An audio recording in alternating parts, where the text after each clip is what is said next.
Hello, everyone. I hope that you're eating breakfast or enjoying your cup of coffee, because what I'm about to talk about, I want to give you a second to go ahead and swallow that granola bar, that oatmeal, because whenever I mention this word, you're going to spit it right out. You're going to spit it right out. You're going to spit. If you're sitting in a restaurant or if you're beside a friend, turn the other way if you have a mouthful, because I'm about to read it. And it comes from Deuteronomy chapter 14, verse 22. And it says, you're about to spit here. Thou shalt truly tithe. See that word tithe? Oh, I know you just made a mess all over the table, because no one likes that word tithe. No one loves that word tithe. You know what? No one loves that word tithe, do they? Because that means submission. That means surrender to God. That means you're following His will, His word. And it says, thou shalt truly tithe all the increase of thy seed that the field bringeth forth year by year.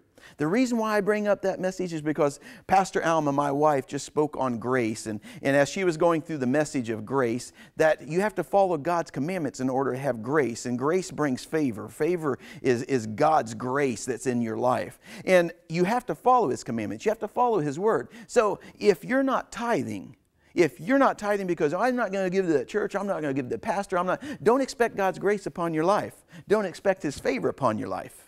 It's a commandment. This is God's word. If you're upset and you spit your oatmeal all over someone, don't be emailing me. Don't call me. Call God. Get on your knees. Maybe some fasting, because that was in a previous devotion. Maybe some prayer and fasting. And, get on your knees and see what God has for you to do. Because if you can't tithe, I'll bet you your money is an idol. And if it is, that's above God. And if it is, don't expect God's favor and grace upon your life. I'm just here to educate you. That's just the thought for the day. I'll see you next week.